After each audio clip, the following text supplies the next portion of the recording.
Ito na area yan. Wala pang laman ito. Palalamanan pa namin yan. Ayan. So dyan na area. Wala pang laman yan. Pero target namin lagyan yan. 2 by 6. So is around 12 square meter. Tapos yung deep niya mga ano lang yan, mababaw lang yan, mga 14 inches lang ang lalim ng tubig. Yan, ganyan.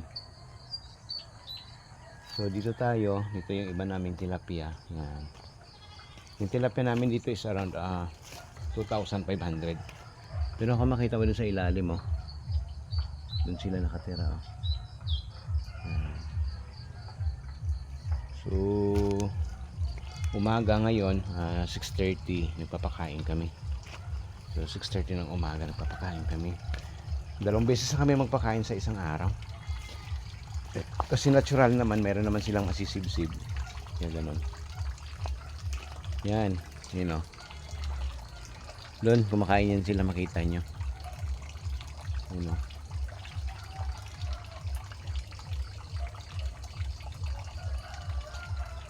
So yung design namin, meron kaming free flowing. Pero ano lang, maliit lang, patak-patak lang yan. Patak-patak lang yan, oh. Yan. Doon sa dulo makita nyo, malaki na sila, oh. Malinaw yung tubig. Iwan ko kung makita sa camera. Doon sa dulo na part, mayroon na sila doon. Yan. So ito mga 1 buwan na sila. 1 buwan na yung alaga namin dito.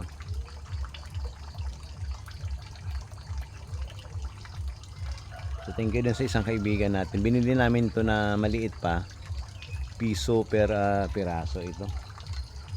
So nagbili kami ng around 5,000. So ngayon makita nyo na medyo malalaki na sila. Mababa natin. Dito na pa ito. O, nandiyan yung iba, oh.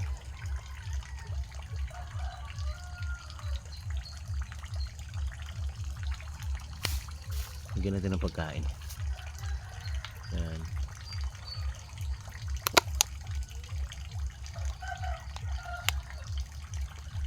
So kailangan na lang ilang grams ata ito. Medyo marami-rami na. Yan. Kailangan na medyo marami-rami. Yan. So tingnan natin yung area namin ito. Yan is dating lettuce greenhouse. So kinonvert namin into aqua. Yan. So hinukaya ni chairman dito sa gilid. Yun yung mga alaga namin dito sa dulo. Yan. So dito naman, oh, kita nyo dyan, oh.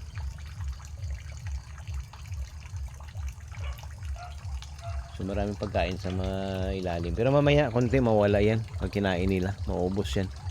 Sisibsibin nila yan pa ilalim. Yun doon sila sa dulo. Iwan ko kung makita sa camera. Yung dulo na yan. Yung gumagalaw doon sa dulo, nandun yung mga tilapia. You know. Lumalabas sila. Hindi lang dyan, dapat doon mayroon din doon. No? So nilagyan din natin ng pagkain doon na part na yun. No? Para lahat sila magkaroon ng pagkain. Sisibsibin nila. Yun. So ganyan lang pag-alaga. Traditional ito, pero yung pagkain natin based sa scientific. Naka-scientific yung pagkain natin. Yung pag-aalaga is natural lang. Natural lang pag-aalaga, scientific yan. Yan. Natural yung pag-aalaga natin dyan. Base sa nakabase sa natural yung pag-aalaga. Pero yung pagkain is scientific. Yan. So dun sa dulo makita nyo, yung may mga pisaw-pisaw, yun mga tilapia yan. Yan. So itong area namin is around 4 by 10, so 40 square meter. 1, 2, 3, 4, 5. Ganun. 4 by 10. So yun, makita nyo na yung tilapia namin dun, oh. Yun, oh. Yung gumagalaw na yan tilapia yan, fingerlings, makita nyo. Yan. So nakabase tayo ngayon dito. So yung ginagawa namin, nilalagyan namin siya ng free-flowing, maliit lang.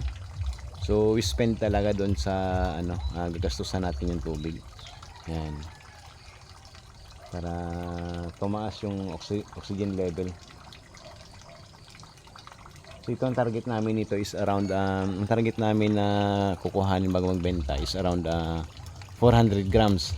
I-hit namin yung 400 grams. So hindi siya one time na harvest, bali dahan-dahan. Selection siya. So magkaroon siya ng selection base doon sa kanyang laki bago tayo magbenta. 400 grams ang isa. Hindi siya bababa ng 400 grams. Pani tayo matalo doon sa pagpalaki natin. Pag alanganin pa siya, alanganin yung size niya, hindi natin ibebenta. Kailangan i-hit natin yung 400 grams para kumita naman tayo. So ganyan yung pamamaraan. So yun o. So minsan nagbibigay kami ng pagkain na tinapay para doon sa merienda nila. Yan, pang merienda lang yun. Yan. So meron tayong aerator dyan na maliit. To support lang yung oxygen level kasi ano ngayon, papunta tayo sa summer. March tayo ngayon, March 29. So March 29 tayo, medyo mainit. Ano yung ulan, konti lang yung ulan. So ang gagawin natin ngayon, sinusuportahan namin ng ganyan. Pero pag umulan na, hindi na natin kailangan yan. I-off na namin yan pag umulan na. By June to July, i-off na namin yan. So ngayon muna ano lang, to support lang para ma-maintain lang natin. Ayan. So doon mayroon din gumagalaw, makita nyo. Yung sa dulo Ayan. Kumakain sila din doon. Ayan. So ito sa maliitan, ito kasi sa amin backyard lang ito eh.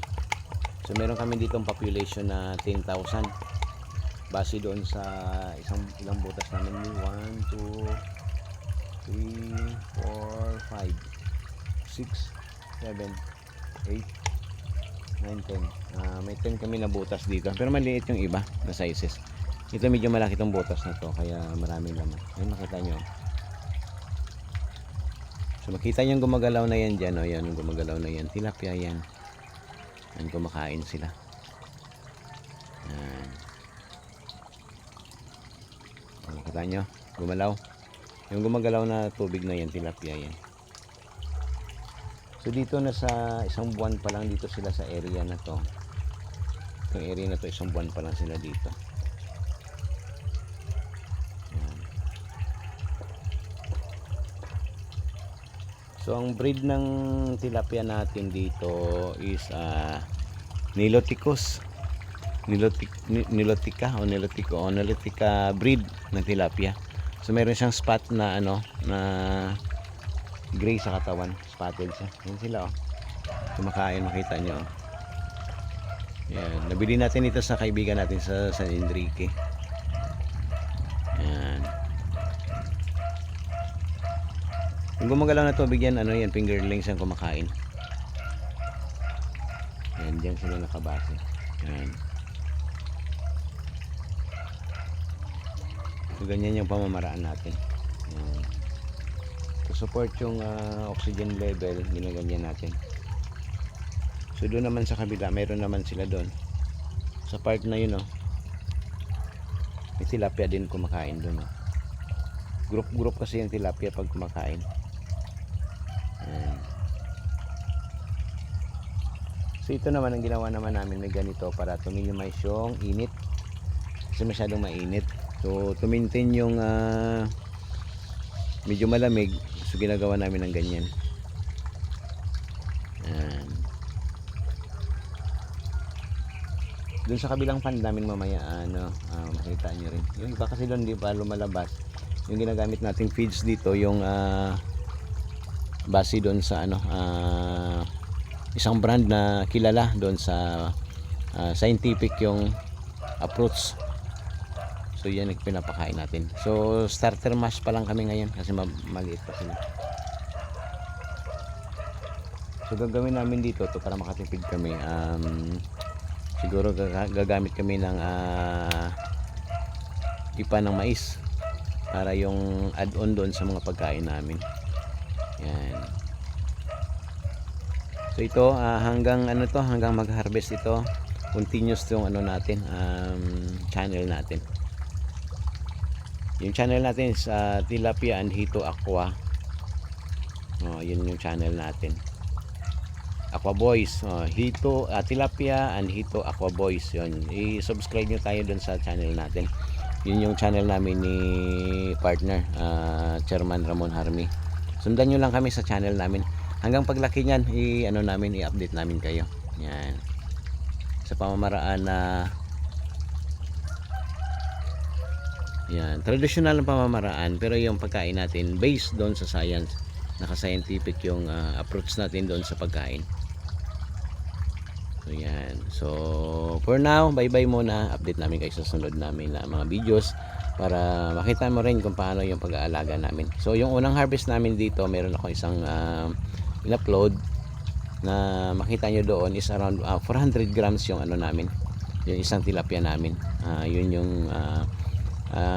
weight target namin to sell the tilapia para kumita naman tayo ng kahit paano. Yan.